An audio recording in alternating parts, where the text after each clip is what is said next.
nosso bate-papo de hoje é sobre um dos temas que mais afligem o brasileiro, a segurança pública. E não é difícil de se entender o porquê. O número de homicídios aumentou em nosso país e a violência se espalha entre os jovens.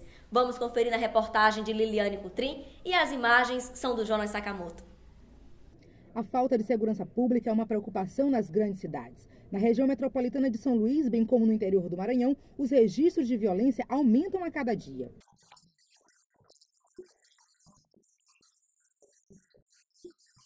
Segundo a Secretaria de Segurança Pública do Maranhão, de 2011 a 2013, 807 homicídios foram registrados na Grande São Luís. E só nos 2 primeiros meses de 2014 foram registrados mais de 100 assassinatos. Em janeiro foram contabilizados 87 e em fevereiro 68. Além disso, a população teme também os assaltos, os latrocínios, entre outros crimes.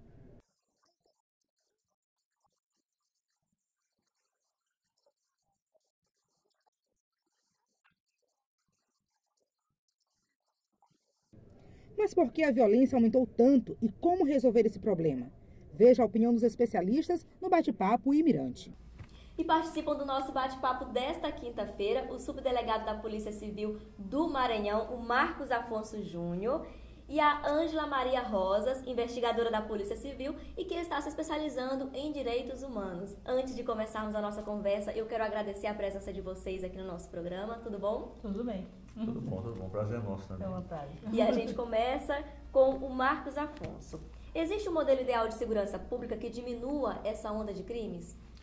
Olha, na verdade, o modelo ideal, eu creio que seria aquele que nós pudéssemos ter um maior investimento, por exemplo, na segurança pública.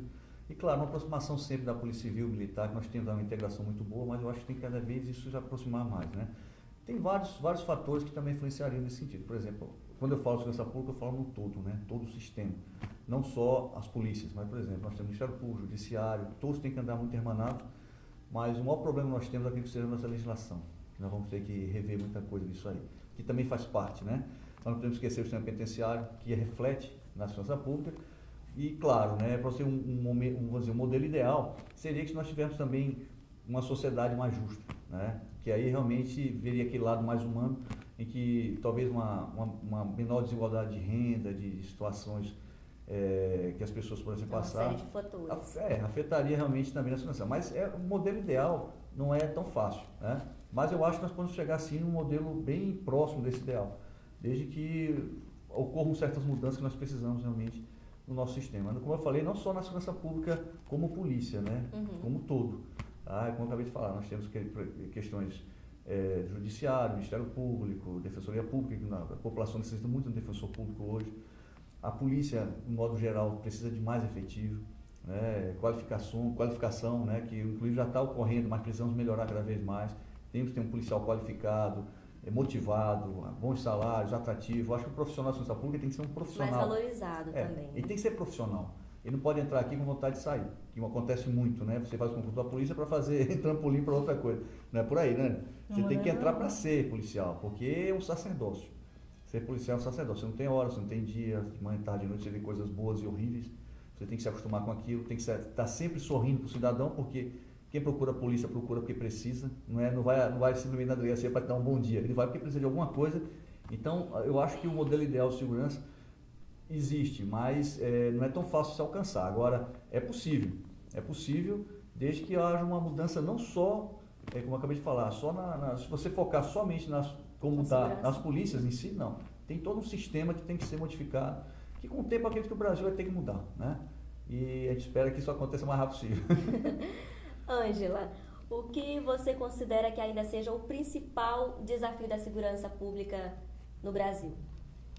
O principal desafio da segurança pública, certo? São vários os desafios, né, a serem vencidos. Primeiro porque nós temos no Brasil o problema da educação, a desigualdade social, faltam muitas coisas para que a sociedade ou parte dessa sociedade viva de uma maneira digna.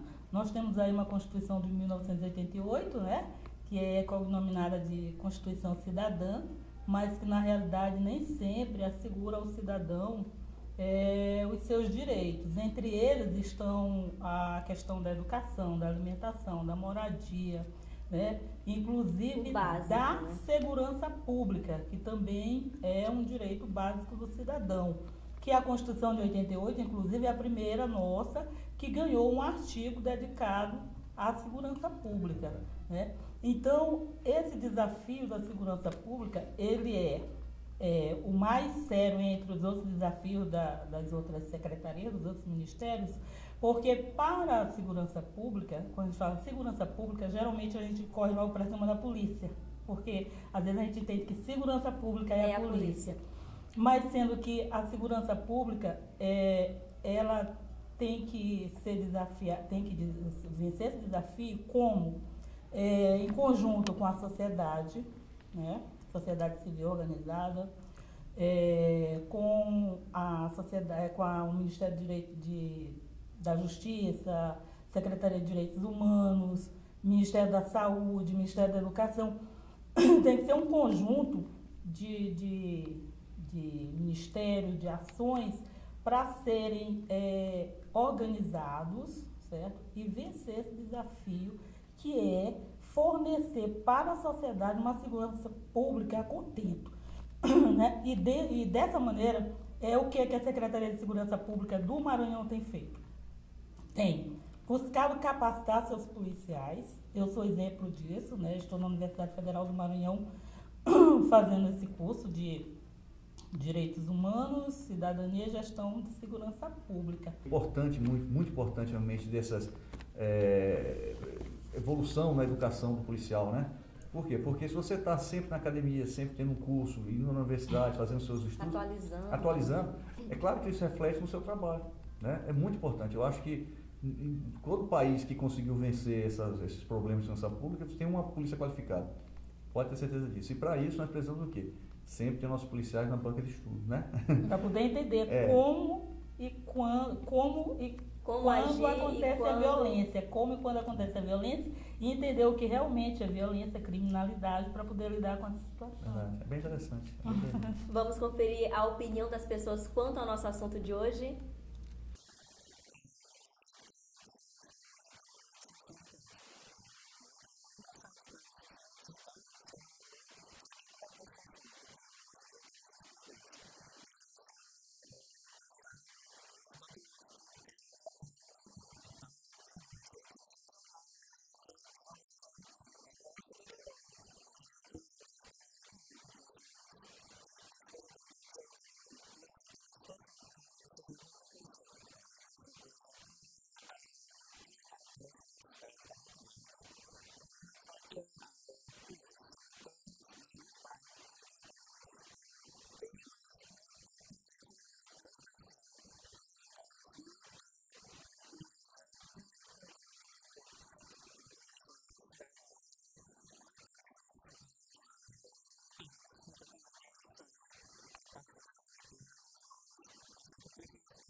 E como já era esperado, a maioria das pessoas tem medo até de sair de casa. A maioria das casas que foram filmadas pelo nosso bate-papo tem cerca elétrica, tem grade.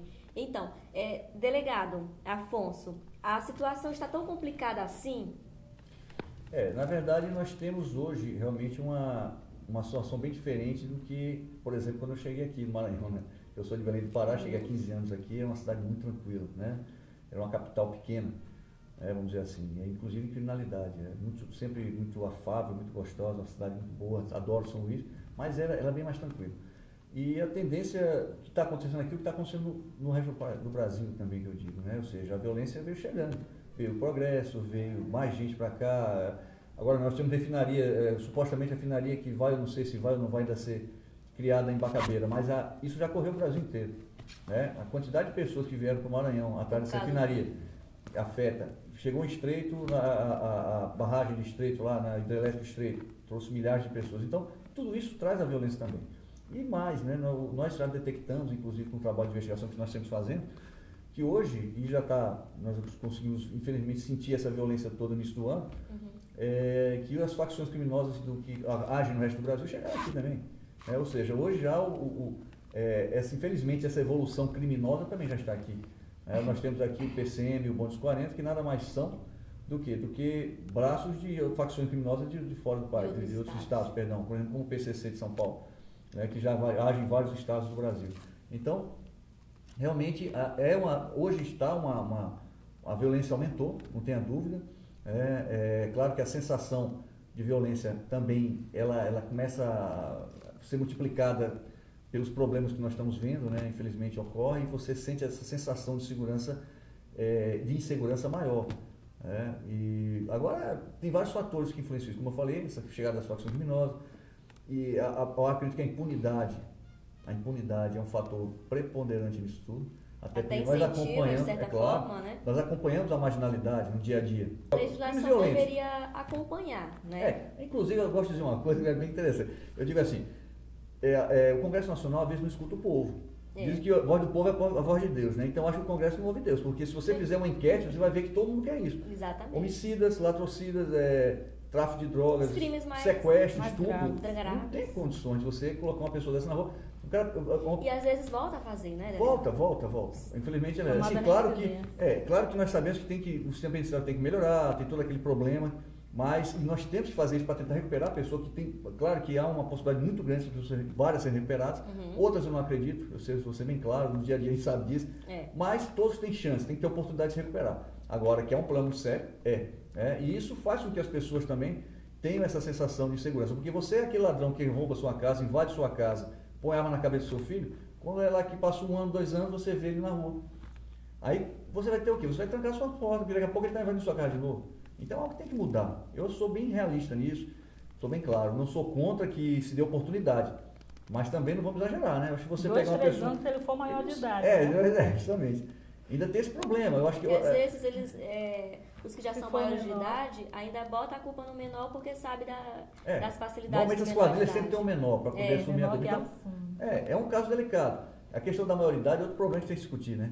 Porque, por exemplo, na minha época, eu com 18 anos, ou com 16 anos, não é o garoto de hoje com 16 anos, tenho certeza. Na minha época eu não tinha, por exemplo, esse bate-papo na internet, não existia internet, né? Então, quer dizer, hoje não, hoje todo mundo tem acesso, todo celular você tem acesso à informação. A informação hoje é muito grande, é uma coisa que é interessante até isso aí. O bombardeio de informação numa criança, ele é muito forte. Então a criança termina, queira ou não, ela termina crescendo. Mexer nos smartphones, nos tablets. Ela termina amadurecendo mais cedo. Isso. Né? Coisas, informações que eu não tinha na minha época, hoje tem. Então tem que mudar. E a sensação de segurança ocorre muito por isso. Eu acho que a impunidade é um fator muito forte. Eu quero deixar bem claro que eu acho que os fatores sociais influenciam muito. Uma boa escola, uma boa saúde, uma boa escola, geração de emprego. Uma estruturação familiar também, né? Que a família é a base. Principalmente nós que trabalhamos com isso aí. Né? A gente percebe que o maior problema é exatamente esse. São famílias desestruturadas, certo? Que essa criança de uma família desestruturada, geralmente ela vai para droga, ela vai praticar furtos para poder manter o vício da droga, porque a gente pode ver, por exemplo, nenhum adolescente dos que eu tenho conhecimento, furta ou rouba para levar o sustento para casa, certo? Você chega na casa, são familiares pobres, né, bem humildes, alguns realmente tem uma família que é desestruturada, às vezes o pai é alcoólatra, a mãe, são viciados em droga e tal, mas esses viciados nunca levam o objeto do furto para casa. Mas em compensação ele também não tem uma orientação religiosa, ele vai para muito importante também. São os freios sociais, né? que a gente vê hoje a questão da assistência social, por exemplo, da Bolsa Família, a criança tem que ter a frequência escolar. Aí o que é que faz? Eu até falei para a minha professora que a gente vai fazer um estudo nesse sentido, porque essas crianças estão indo na escola, só que elas não estão indo estudar, aprender, elas estão indo lá por causa da presença, a frequência para poder garantir a Bolsa Família. E isso vai só maquiar, certo? Esse assistencialismo, né? Não, o governo está dando lá a Bolsa Família e tal, não sei o quê, mas no futuro essas crianças não vão estar educadas como o governo está pensando que está, não. Que o governo vai lá e fornece o transporte, a bolsa para auxílio, a escola, a gente sabe que a escola hoje funciona bem melhor do que no nosso tempo, que a gente estudava na escola pública, que não tinha a política educacional que tem hoje, certo? Mas aí a mãe, o pai, a família também tinha preocupação. E hoje essa família desestruturada, ela não tem a preocupação de ir lá, de orientar de essa acompanhar criança, o filho esse adolescente, para que ele estude, na educação, que estudar é interessante para ele. Então, logo ele é cooptado pelo traficante. E daí o problema vai parar na porta da polícia. Eu gosto de dizer sempre que a polícia ele é o para-choque da sociedade. Quando todo mundo erra, vai explodir na nossa mão. Explode na nossa mão. É uma questão, como a Ângela falou. Se você vê que lá na frente a política educacional falhou, aquela criança vai ser cooptada pelo crime, onde é quem vai combater o crime? Somos nós, vamos combater aquela criança que no passado ela sofreu todo esse problema. Então, agora são fatores que eu gosto de dizer sempre. Queira ou não, o que falta muito aí também é colocar na cabeça das pessoas, né? Nós temos que ter uma política nesse sentido. Nós vivemos um país, no mundo capitalista selvagem, a verdade é essa. Você chega agora na época da Páscoa, todo mundo quer um ovo de Páscoa. Se não tiver ovo de Páscoa, se não tiver ovo de Páscoa, parece que você perdeu o mundo. E não é essa a realidade. Mas se você coloca isso na cabeça das pessoas, a televisão, a mídia, de modo geral, influencia isso, né? Ou seja, o consumismo. Aquele desejo, falso desejo. O consumismo, né? Então o que acontece? Você quer ter, não depende de como ter, não interessa. E aí que é o erro, você não valoriza a pessoa pelo que ela é, pelo que ela tem. Então tudo está errado. Se você tem uma bicicleta, você é a bicicleta. Justamente. A nossa então, sociedade. Quer dizer, se você não quer saber, como acontece aí várias vezes, nós sabemos de pessoas aí, né, que tem seus problemas, mas se ela for de um nível social elevado, ótimo. Ninguém quer saber como ela conquistou aquilo. Eu quero ser amigo dele. Agora, se a pessoa, um trabalhador, muitas vezes um operário, o cara não quer nem dar muita bola para o operário. Quer dizer, na verdade, aquele operário tem muito mais valor do que aquele cidadão que está ali na alta sociedade. Então, mas as pessoas não analisam dessa forma. E isso o que é? Isso é algo que tem que ser modificado, porque o mundo vai explodir. Nós tivemos no ano passado, em 2012, estava observando através de um índice da ONU, o Brasil teve 11% de homicídios do mundo foi no Brasil. Ocorrendo no Brasil, não tem caminho, 11%. No mundo, não foi 500 e poucos mil assassinatos no mundo. No Brasil nós temos 50 mil homicídios num ano. Quer dizer, isso é um cúmulo. Muito grave. Né? Eu acho que eu sou a favor da redução. Né? Eu gosto disso, Ângela. Por quê? Porque eu acho que até uma falta de respeito com o menor, dizer que o menor de 15 anos atrás, 16 anos, é a mesma coisa de hoje. Não é, ele evoluiu. Entendeu? Agora, claro. É claro que nós temos que dar condições, tem que dar condições para ele, inclusive não só para ele, qualquer cidadão, um preso, por exemplo, que hoje a pessoa está presa, tem que ter uma condição melhor, até para ele se socializar. Né? E hoje estamos construindo presídios, construir presídios, nem só construir escola, isso é balela. Tem que construir escola sim, mas tem que construir presídio. Porque como é que a pessoa comete um crime e vai se socializar aonde? Você mistura um preso, um estuprador, você mistura um homicida, um sequestrador com um ladrão de galinha. Quer dizer, esse ladrão de galinha vai ser um sequestrador. Né? Ou seja, às vezes um cometeu, por exemplo, estava com fome e comeu uma galinha, vamos dizer. Aí vai misturar com um sequestrador. Aí vai dar um mundo, uma escola de crime, vai dar uma escola de traficante de droga. Então tem que ser. Aí vem o quê? A aplicação de lei também. É só aplicar a lei de execuções penais, que diz para separar. Né? Hoje aqui no Maranhão, inclusive, eu até quero mandar um abraço grande para o Shoa, o delegado Shoa, que está fazendo um grande trabalho. E não é fácil, é loucura assumir aquilo lá, né? É uma responsabilidade muito grande. E ele está tentando fazer com os meios que tem. Graças a Deus o Estado está fazendo novos presídios aí, inclusive aqui em São Luís, graças a Deus, para que a gente possa fazer essa divisão, né?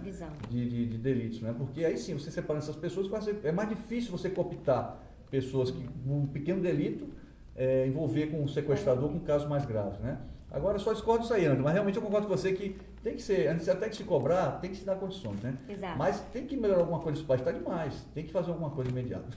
Eu quero agradecer a presença de vocês mais uma vez aqui, muito obrigada. Pronto, eu também agradeço a oportunidade, né, e falar sobre a segurança pública é muito importante, esclarecer a sociedade. E a gente se encontra, é claro, no próximo bate-papo. Eu espero você.